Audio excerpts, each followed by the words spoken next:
Good morning students, कैसे हैं आप सब। उम्मीद है अच्छे होंगे, अपनी पढ़ाई जोर शोर से कर रहे होंगे। हम स्टडी कर रहे हैं इलेक्ट्रोस्टैटिक्स यूनिट्स की और चैप्टर नंबर 2 की।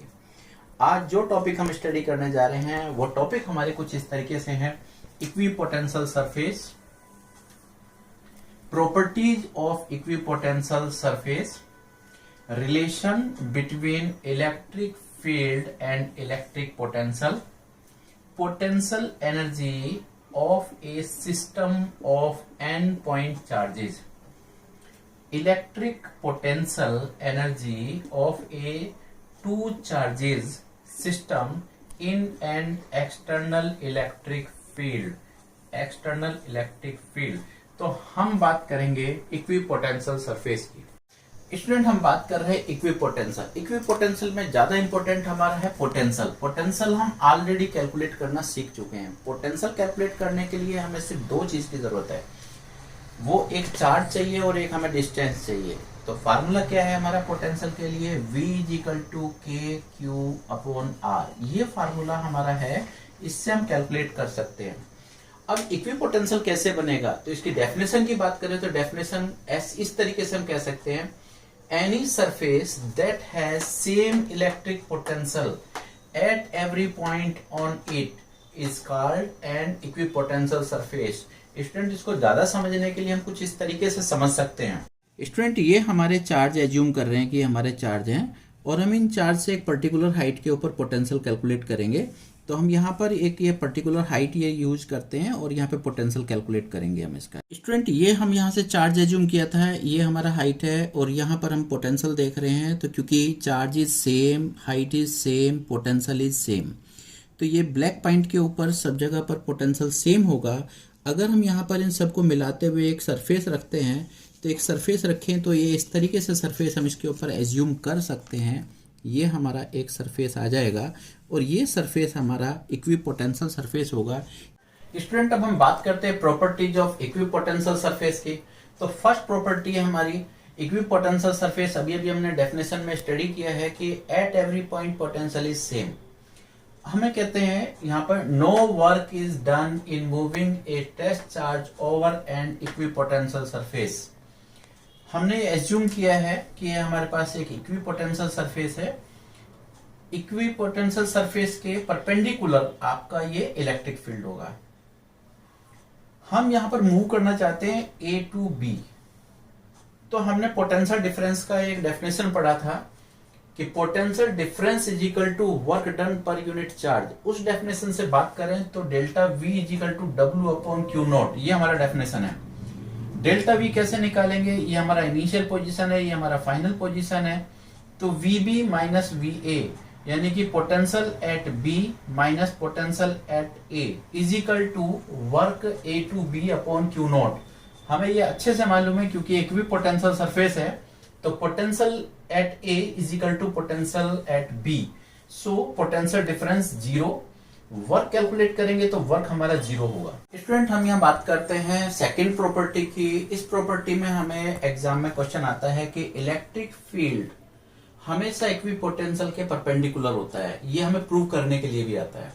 इसके लिए हमने एज्यूम किया कि हमारे पास एक इक्विपोटेंशियल सरफेस है और ये आपका इलेक्ट्रिक फील्ड है। सरफेस के ऊपर हम मूव करना चाहते हैं टेस्ट चार्ज को A to B। ये हमारा इलेक्ट्रिक फील्ड इंटेंसिटी है एट पॉइंट A, जिसका डायरेक्शन आपका परपेंडिकुलर दिख रहा है। ए भी हमारा DL डिस्प्लेसमेंट है जो कि हम सरफेस के ऊपर मूव करेंगे। तो हम वर्क डन कैलकुलेट करना चाहते हैं A to B। तो work done in moving test charge from A to B on equipotential surface. तो हमारा फार्मूला क्या है? फोर्स इंटू डिस्प्लेसमेंट, क्योंकि electric field intensity is also force. तो फोर्स इंटू डिस्प्लेसमेंट, तो हमने यहाँ पे क्या किया? EdL cos theta. लेकिन हमारे को एक बात और भी मालूम है, ये कैसा सरफेस है? Equipotential surface. अभी हमने प्रॉपर्टी 1 में पढ़ा था कि work done on equipotential surface is 0। ये अभी हमने पढ़ा है। इसी प्रॉपर्टी का हम यूज करेंगे तो हमारे फार्मूले में क्या हो जाएगा? EdL cos theta is equal to 0। इसमें क्या हो सकता है? Electric field is not 0, DL is not 0, cos theta में भी 0।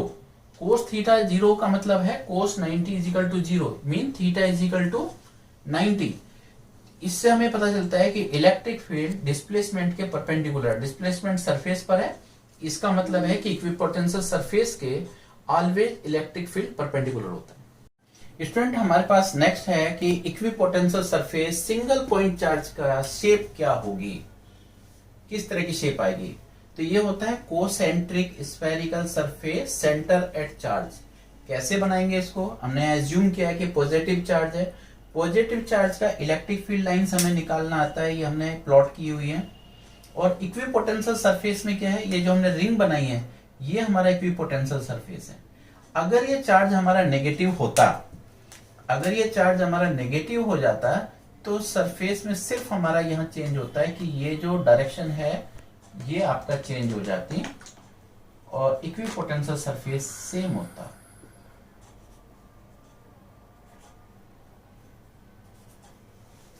स्टूडेंट हमारे को एग्जाम में कुछ इस तरीके से क्वेश्चन आता है कि equipotential surface along x axis draw करिए, वाई एक्सिस ड्रॉ करिए, जेड एक्सिस ड्रॉ करिए।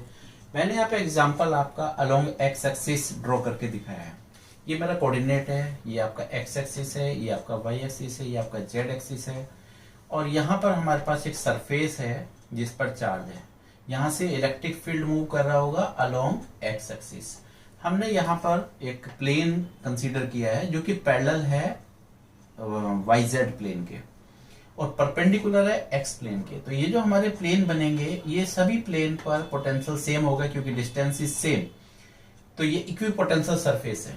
आंसर लिखते समय हम लिखेंगे equipotential surface along x axis normal to the x axis and parallel to x y plane. Student अब हम बात करेंगे equipotential surface for electric dipole. तो इलेक्ट्रिक डाइपोल के लिए हमने पहले स्टडी किया था कि उसकी इलेक्ट्रिक फील्ड लाइंस कैसी होती हैं।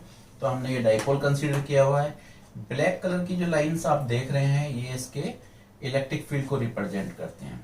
ये हमारा पॉजिटिव चार्ज है, ये हमारा नेगेटिव चार्ज है। पॉजिटिव चार्ज से आउटवर्ड डायरेक्शन में इलेक्ट्रिक फील्ड मूव करता है और नेगेटिव में towards the negative charge produce करता है। इक्विपोटेंशियल सरफेस क्या है, इक्विपोटेंशियल सरफेस आप ये देख रहे हैं, सर्कल देख रहे हैं, ये सर्कल आपके इक्विपोटेंशियल सरफेस है, ये सर्कल आपके इक्विपोटेंशियल सरफेस है। यहीं पर हमें एक पॉइंट मिला है जिसको हम इक्वेटोरियल प्लेन बोलते हैं। ये भी आपका ऐसा सरफेस होगा जहां पर आपका सरफेस इक्विपोटेंशियल होगा, इसलिए रिंग और ये बीच का जो लाइन आप देख रहे हैं इसको हम इक्विपोटेंशियल सरफेस कहते हैं। Next property equipotential surface for two identical positive charge.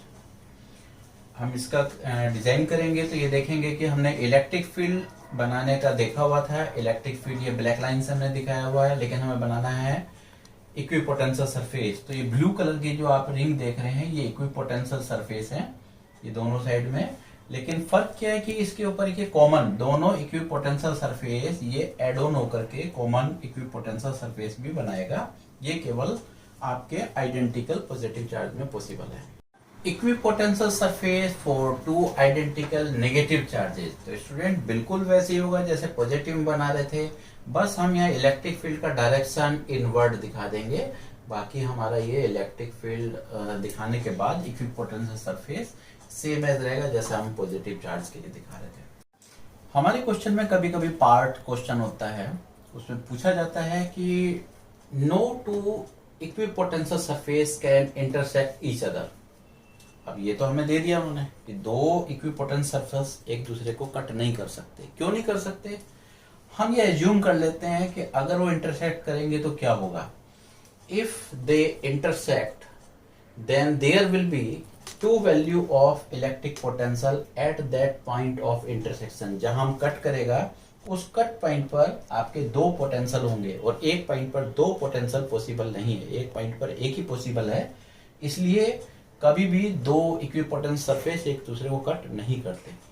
तो स्टूडेंट नेक्स्ट टॉपिक जो हम पढ़ने जाएंगे वो अगली क्लास में पढ़ेंगे, that is electric field intensity और पोटेंशियल का relation and potential energy for an group of charges. हम इसको अगली क्लास में पढ़ेंगे।